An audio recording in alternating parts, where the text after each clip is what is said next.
What's in a name? Would a sequel by any other name rake in the same amount of dough? This weekend brings us Mission Impossible Fallout, and while there is considerable excitement to see Tom Cruise don his Ethan Hunt skills once again, there is a quiet dispute about the grammar in the film's title. A colon and an M dash. Or should there be a second colon there? Perhaps just a space. Claire, Bryce Dallas Howard, and Owen, Chris Pratt try not to wake a T. Rex in Jurassic World, Fallen Kingdom, Giles Keat, Universal Studios. Punctuation issues aside, Fallout, as the movie is colloquially referred to, is the latest in a series of bland sequel titles that seemingly serve no purpose, aside from jamming the franchise name and a colon in there. Consider the summer's other big outings: Jurassic World, Fallen Kingdom, Avengers, Infinity War and Sicario, Day of the Soldado. Even ones like Hotel Transylvania 3, Summer Vacation and Solo, A Star Wars Story. They slightly highlight what the movie will be about and feel like the result of a word jumble. They're far from the only ones. The titles for sequels to blockbuster films often feel like they were chosen by a strange game of Mad Libs in which studios could only pick from a few stock phrases.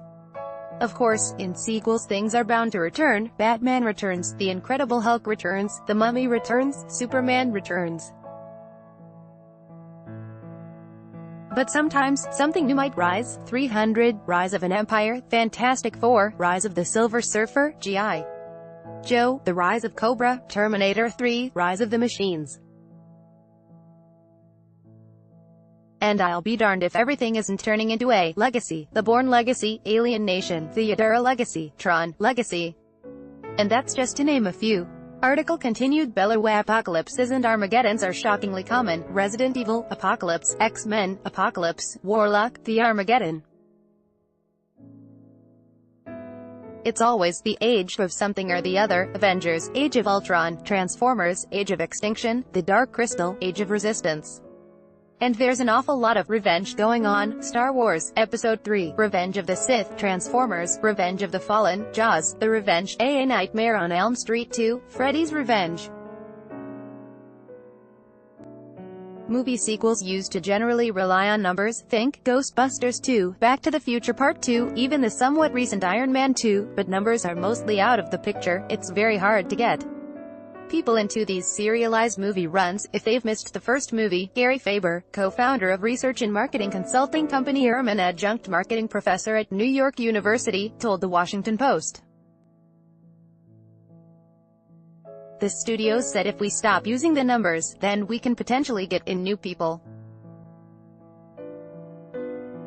When you have a number in the title, you don't get new blood, and, Faber added, what do you replace a number with? A senseless phrase. Still, the marketing budgets for summer blockbusters such as these can easily exceed $150 million. With so much money, it seems that major studios could shell out a few bucks to have some clever copywriters come up with titles that might stand out among the many worlds and kingdoms that are always rising and falling. Article continued. Bellew, so why don't they? It just doesn't matter. Kevin Sandler, the director of film and media studies at Arizona State University, told the Post. There was a transition from the numbers to these general titles, after the colon. Numbers represent sequels, while titles represent universes, because the phrase itself doesn't matter. Some sequels do get a little wackadoodle with their titles, playing with these conventions to create puns that, depending on your particular constitution, are either cringe or praiseworthy. Some personal favorites include Alvin and the Chipmunks, The Squeakquel, Dumb and Dumber 2, Ginger Dead Man 2, Passion of the Crust, Piranha 3D, and the Two OGs, Speed 2, Cruise Control and Die Hard 2, Die Harder. It's about promising the same thing, but just a little bit different, Sandler said. People are buying into the universe rather than buying the title of what the story is going to be about, because they already know what the universe is going to be. That said, there's no hard and fast rule to naming sequels. As Faber said, the Fast and Furious series shows just that. It threw convention out the window of its NOS-fueled supercars. The movie's titles appear to follow no pattern whatsoever. The Fast and the Furious 2, Fast 2 Furious, The Fast and the Furious, Tokyo Drift Fast might seem to follow a traditional formula for sequel titles, but the fourth is nearly the same title as the first, only it dropped the article "the" and transformed its "and" into an ampersand. Surely there's a team of mathematicians working around the clock trying to decipher whatever algorithms created these. But what's important is that the words "fast" or "furious," which might catch the eye of someone scrolling through Facebook, always appear. So what's in a name? Not much, as it turns out. All said, any quest to find the perfect sequel title is probably a pointless affair. After all, what could ever top Rambo: First Blood Part 2?